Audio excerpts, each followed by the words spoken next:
বাংলাদেশের একটি আদালত এলাকার ভিডিওকে ঢাকার রাস্তার দৃশ্য বলে প্রচার করেছে ভারতীয় গণমাধ্যমে আজ তাক বাংলা সহ বেশ কয়েকটি গণমাধ্যম। পরে সেই সংবাদটি সামাজিক যোগাযোগ মাধ্যমে ব্যাপকভাবে ছড়িয়ে পড়ে। এই ভিডিও প্রতিবেদনগুলোতে দাবি করা হয় পাকিস্তানের পাঞ্জাবের সোয়াত টিমের সদস্যরা ঢাকায় এসে টহল দিচ্ছে।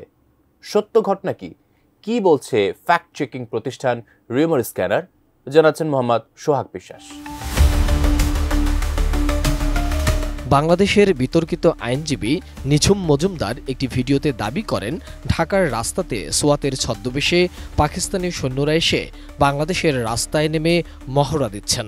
ঢাকার রাস্তাতে আপনার এই ধরনের পাকিস্তানি আর্মিরা এসে সোয়াটের ছদ্মবেশে পাঞ্জাব রেজিমেন্টের ছেলেরা বা পাকিস্তানি সৈন্যরা এসে বাংলাদেশে এই ধরনের রাস্তাতে নেমে মহড়া দিচ্ছে, এটা আমার কাছে কমপ্লিটলি একটা নজিরবিহীন মনে হয়েছে এবং এটাকে আমার কাছে অন্তত পক্ষে জিনিসটা খুবই আনপ্রেসিডেন্টেড আর কি, কখনো যেটা দেখিনি। তবে এই ভিডিও সংবাদ সঠিক নয় বলে মঙ্গলবার এক প্রতিবেদনে জানিয়েছে ফ্যাক্ট চেকিং প্রতিষ্ঠান রিউমার স্ক্যানার। অনুসন্ধান করে ওই প্রতিবেদনে রিউমার স্ক্যানার টিম জানিয়েছে ভিডিওটি বাংলাদেশ পাকিস্তান সশস্ত্র বাহিনীর টহলের কোনো দৃশ্য নয়, বরং ভিডিওতে যে বাহিনীর সদস্যদের দেখা যাচ্ছে তারা বাংলাদেশ পুলিশের বিশেষায়িত দল ক্রাইসিস রেসপন্স টিম বা সিআরটির সদস্য।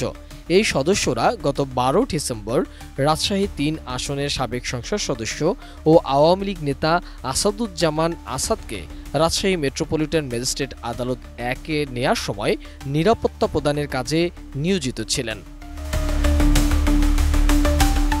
কোয়ালিটি সম্পন্ন আন্তর্জাতিক মানের still bar CSRM, committed for better still. Rumour scanner team আরও জানায়, ঢাকায় পাকিস্তান বাহিনীর টহল দেওয়ার দাবিটির বিষয়ে অনুসন্ধানের শুরুতে আলোচিত ভিডিওটি পর্যালোচনা করে রিউমার স্ক্যানার টিম ভিডিওতে থাকা একজন সশস্ত্র বাহিনীর সদস্যদের পোশাকের পিছনে সিআরটি লেখা দেখতে পায়। পাশাপাশি আরেকজন সদস্যের পোশাকে বাংলাদেশের পতাকাও দেখতে পাওয়া যায়।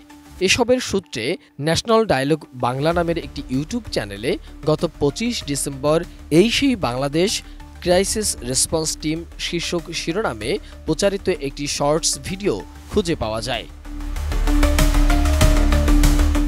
পরে অনুসন্ধানে দেখা যায় অনলাইন সংবাদ মাধ্যম জাগো নিউজ 24-এর ইউটিউব চ্যানেল গত 13 ডিসেম্বর প্রিজন ভ্যান ঘিরে উত্তেজনা, ডিম হামলার শিকার হন সাবেক এমপি আসাদ।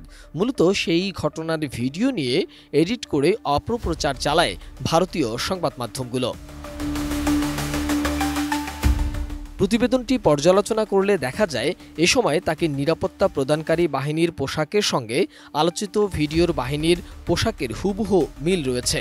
তাদের পোশাকের পিছনেও সিআরটি লেখা রয়েছে। পরে সিআরটির বিষয়ে একটি প্রতিবেদনে দেখা যায় সিআরটি বা ক্রাইসিস রেসপন্স টিম হল বাংলাদেশ পুলিশের একটি বিশেষায়িত দল। দলটি জঙ্গি দমন ও মাদক চোরাচালান প্রতিরোধ সহ বড় ধরনের সহিংস পরিস্থিতি মোকাবেলায় কাজ করে থাকেন। এছাড়াও প্রতিবেদন থেকে জানা যায় চট্টগ্রাম ও রাজশাহীর পর সিলেটে আনুষ্ঠানিক মহড়ার মাধ্যমে এ যাত্রা শুরু করে পুলিশের এই বিশেষায়িত দলটি, অর্থাৎ পুলিশের বিশেষায়িত দল ক্রাইসিস রেসপন্স টিম বা সিআরটিকে পাকিস্তানি সশস্ত্র বাহিনীর দাবিতে প্রচার করা হয়েছে।